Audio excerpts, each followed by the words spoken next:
Hello all, welcome to 100bytes.com. This is a new series of tutorial about Java concurrency package. In this series we will explore about some of the classes in the Java concurrency package. Each video will explain about a class, what it is, how it is implemented, how it can be used and a short demo to explain that class. In this video you will see about a reentrant lock of a Java concurrency package. I have small PPT which will give the introduction about reentrant lock. So this is an agenda, explains what is reentrant lock and how it can be benefited, how it is implemented, and finally a small demo of this reentrant lock.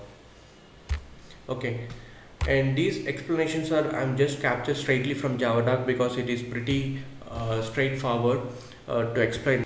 Reentrant lock is nothing new to the Java because it is very similar to the synchronized methods and statements but with some extended capabilities. We will see what are those things. It is owned by the thread lost successfully locked and not yet unlocked. When entering into the critical section, always a lock will be owned by a thread so that it can enter into the critical section and do it process. That means that lock is not yet released. It is still the thread still the thread is holding that lock until it completes the critical section. If no threads are in the critical section and if a thread is trying to acquire the lock, it will successfully acquire the lock and enter into the critical section. Similarly, if the same thread again it will try to acquire the lock and enter into the critical section, the code will immediately acquire the lock and come and return it back. So we will see like how this lock will be released in the forthcoming slide. Suppose in a complex system there are multiple threads waiting to acquire the lock, and if you want to grant the lock to the longest waiting thread, then you can use the fairness lock feature by this reentrant lock. For this you need to pass a boolean value to a constructor. As it is the first point, it is mentioned like it is similar to synchronized method but with extended capabilities. That means like in addition to the whatever we have seen, it provides a various number of methods so that we can inspect the log. Basically like whether the lock is held by the current thread or not, and how many times the current thread has holded the lock. Is there is any there is a condition, there is one more feature provided by the reentrant lock is a condition. If there are any threads are waiting under particular condition or not. There are a lot of things are there which will be very useful when we are using in a complex systems. More features comes with more responsibility. As I mentioned in the first point, like where this is the reentrant lock is similar to synchronized methods and statement but with an extended capabilities. The reentrant locks has to be explicitly locked and released. That means like while in a synchronized case, that will be automatically locked and released by the JVM itself. But in the reentrant lock, it is user's responsibility to release the lock once it is acquired. And tip given by the Javadoc itself, like we have to use we can release the lock in the finite block. Now we will go to the benefits of using the reentrant lock. So it's a timed lock waits. What is time block wait means? Like in synchronized method there is no time block. When the control goes to synchronized method, it will always wait until it will get the lock. But in the reentrant lock it has a feature where you can wait for only for a particular amount of time. That means like for example if you want to wait only for 30 seconds, it will wait for 30 seconds. Before 30 seconds, if it gets the lock, it will acquire the lock and enter into the critical section. Otherwise it will come back to the main thread. And interruptible lock waits. This is also an extended capability. While in the synchronized method statements, while you are waiting for acquire the lock, you can't interrupt it. But in this case, you can able to interrupt this thread when you are waiting to acquire the lock based on some conditions. Lock pulling is like, for example, before acquiring the lock, if you want to see whether already a lock is acquired by someone or not. And non-block structured locks. If you want to acquire the lock in one method and release it in the another method. For example, consider a complex systems where multiple threads are operating on a linked list, and each thread can do some other operation, one of the thread operation. So we have one thread that our thread is doing a search operation, and currently the thread is in the 5th node.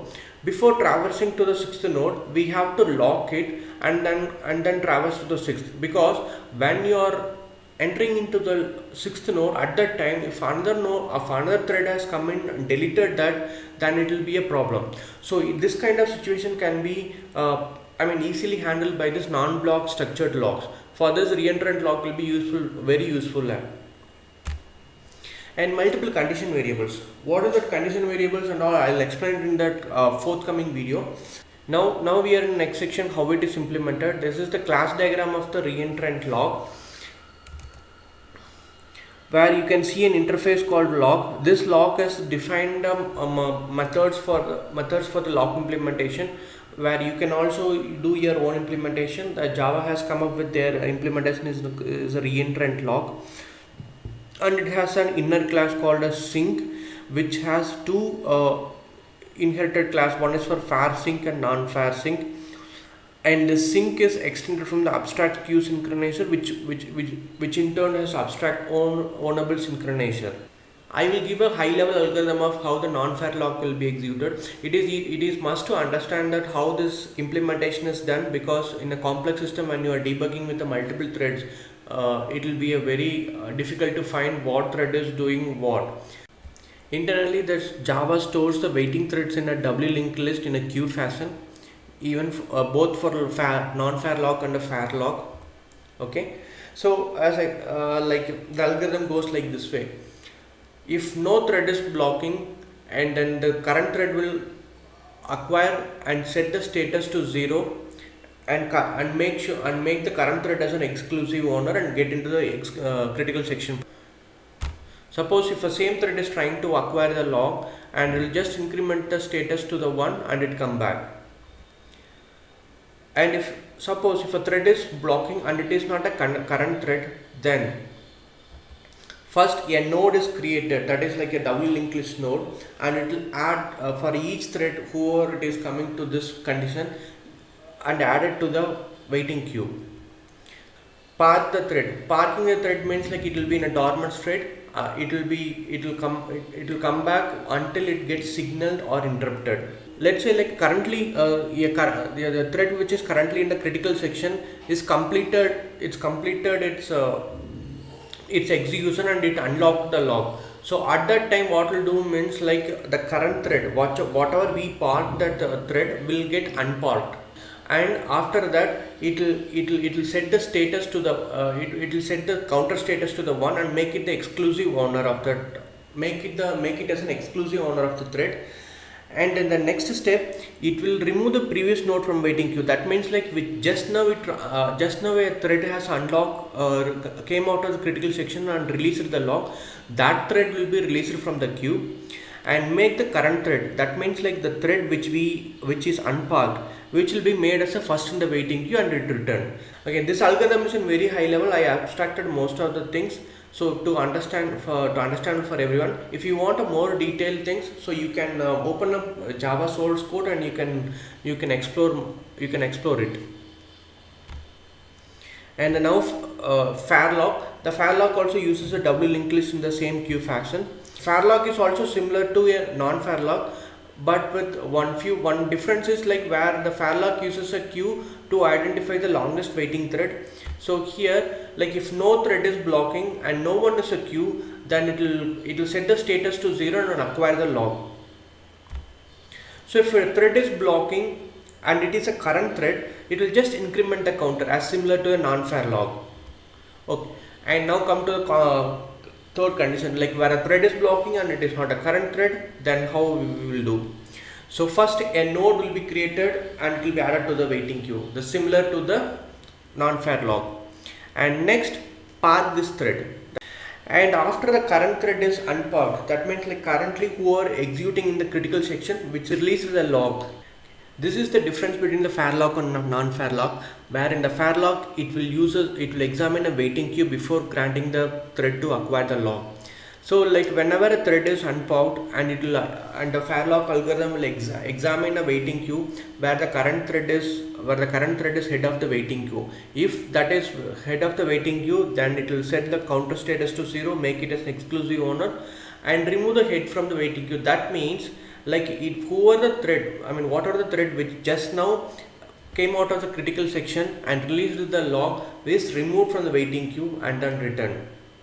If that current thread is not in the waiting queue, then it'll again park the thread, and the next thread will be unparked.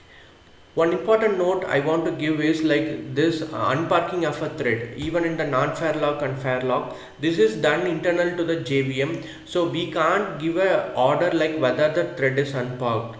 So this is the why like Java has given a caution like we may not get the fairness to the longest waiting queue, because like if the thread is unparked in an order where it is parked, then this fairness algorithm, that means like this statement will make sure like only the longest waiting thread will be given a lock. Unlocking is something like it's very easy. So first it will decrement the counter status. Why in this case is like if for example if a same thread is acquired multiple times, let's say like through 2 or 3 times, then it will first decrement the counter status and it will return. So it will go until the counter status is 0. Once the counter status is 0, first it will unset the thread as an exclusive owner, and then it will unpark the next thread in the waiting queue. So that means whoever it is waiting to acquire the lock will be unparked. This statement is equal to in the fair lock or non-fair lock where the after current node is unparked. So this is done from the unlocking process, where that when the unlocking process is unparked the next node in that thread, then the below conditions will be executed in the fair lock. Similarly in the non-fair lock. I will show a demo with some example from a complex system, that is a share market, where millions of transactions will happen per second. Whenever we want to purchase a share, first we will lock the shares and lock the amount and then do a transaction. This will explain the hand over hand locking. And the next is like a try lock. So that try lock will be explained like for like at the end of the at the closing state of the market, you may find that many transactions will be waiting to buy. So we want to abort that all the transactions. And the next is lock interruptedly. Let's say like you issued a request to purchase a shares, but in the meantime you find that the share prices are gone up, so you can interrupt that transaction. You can stop the transaction. Okay. For this demo I'm using a JDK 1.8 to execute all this program. So first I'll show a re-entrant lock with hand over hand locking, and this is the class with outline, where my re-entrant hand over hand lock is a main class. Internally I'm using a money class and shares class. Finally in the transaction clause, the transaction will be made by detecting a money and the shares. Okay, in my main function I'm spawning a 5 thread, each thread for each users. In the shares class I have predefined that only 6 units of share can be consumed. So in addition to that, I have also defined a share lock. So this share lock has to be this lock has to be locked before getting the shares. And there is a get shares method is there. This shares method will be, each time it's called, the number of shares will be decremented, and whenever the number of shares is 0, it will return a false. If it is not, then it will return a true. Similarly in the money class, I have defined this a money for 4 units, and also there is a one lock called money lock, and this lock has to be and is acquired before detecting the money. And this get can also, whenever it is called, the money will be detected, and if it is money is 0, then it will return a false, else it will return a true. Okay, in the coming to the transaction class, this is the main class where the transaction will be executed. Here this make transaction method is the main method. So here you can see that first it will acquire the locks of shares, and then after acquiring the lock of the money, then only get that money and the share. Once both the things are success, once we detected the money and the shares, then it will print the transaction success, else it will some of the resources empty. okay. And in the finally block, this is the main thing. Whenever you whenever you are using this reentrant lock, you have to use this unlock in the finally block, and in the run method the make transaction is called. So here you see that hand over hand lock. First it will lock the shares and then lock the money, and then only it will do a transaction and it will release the lock. Let's execute this class.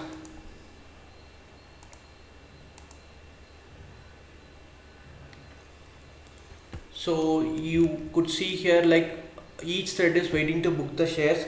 First the share class and money class is locked by this Pallavan user, and you see the fund in the funds detected and what remaining amount and remaining shares, and transaction success.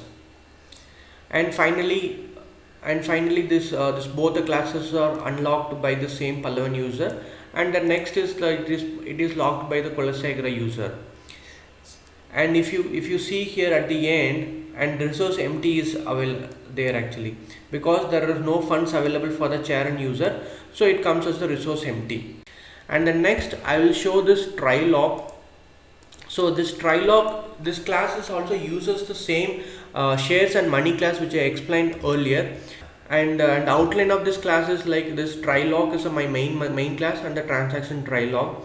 So in the main lock I have similar to the earlier class, I am spawning 5 threads for each user, okay. And in the run method I am calling a make transaction, and the make transaction is the only difference, where the difference is like in the hand over hand lock we have used the lock method, you can see here, okay. But in this try lock we are using a try lock method. The try lock comes with two flavors, one with time, another without a time. This try lock can be used as a lock polling as well. That means like whenever a thread is using this try lock method without a time to try to acquire the lock, at the same time if another thread is acquired that lock, then it will just simply return, it will not wait to acquire the lock. And in the try lock with time, it will wait for a particular amount of time to acquire the lock. And if the time before time mode the lock is not released, it will just come out. In our demo we are going to see try lock with time, where I am going to show that market closed down use case. Let's assume whenever you at the time of issuing a transaction, you know that the market is going to close in a 6 seconds. So that's what, like, I'm using 6000 milliseconds. So I'm going to this try lock will wait for 6000 milliseconds. If the lock is not granted before 6 seconds, it will come out, else it will go and do the transaction, okay. So this is the one difference here, and remaining classes are same, okay. This try lock will return a boolean value whether it is locked successfully or not. If the lock is successful, then it will go and lock the money and it will do a transaction, else it will abort the transaction. That means like it will just return it from this method. If this this try lock will be success if the lock will be granted before 6 seconds. Let's execute this method.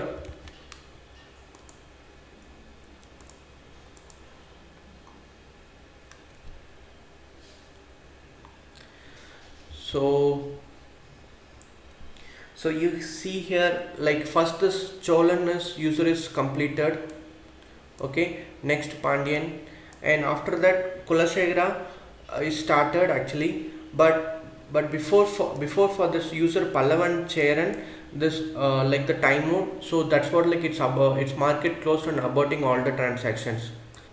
And then next we'll see lock interruptibility, and this class also uses the same shares and money classes, and this is also very similar to the try lock, but only difference is I'm locking the share lock in lock interruptibility method. That means like this lock can be that means like the thread which is locking here can be interrupted before it acquired the lock. So here the use cases I'm going to show the price gone up use case, okay. So here in the main thread, we started the transaction, okay, but in the in 3 seconds we identified that the prices of the share has gone up. So we want to stop the transactions which are not started. To achieve this, we'll take a help of a hash queued thread method. This method will be executed on the share lock object, which returns a boolean value if a thread is waiting to acquire the lock or not. So if it is waiting for the lock, we'll just interrupt it. Okay, so let's run this class as well. So the transaction is going on. So we found now we started interrupting, like we found that prices has gone up. So we interrupted Charan, Pandyan, Pallavan and Kulasekara. So that's what, like, it's aborting transactions for Pandyan, Charan, Pallavan and Kulasekara. While at the meantime, Cholan has executed the transaction. All the codes which I have shown in this video are posted in the 100 bytes website. I have given a link below this video. Please use that link to access these codes. That's all about the Java reentrant lock. In the next video, we will see about Java conditions. For more tutorials, visit 100bytes.com. Thank you.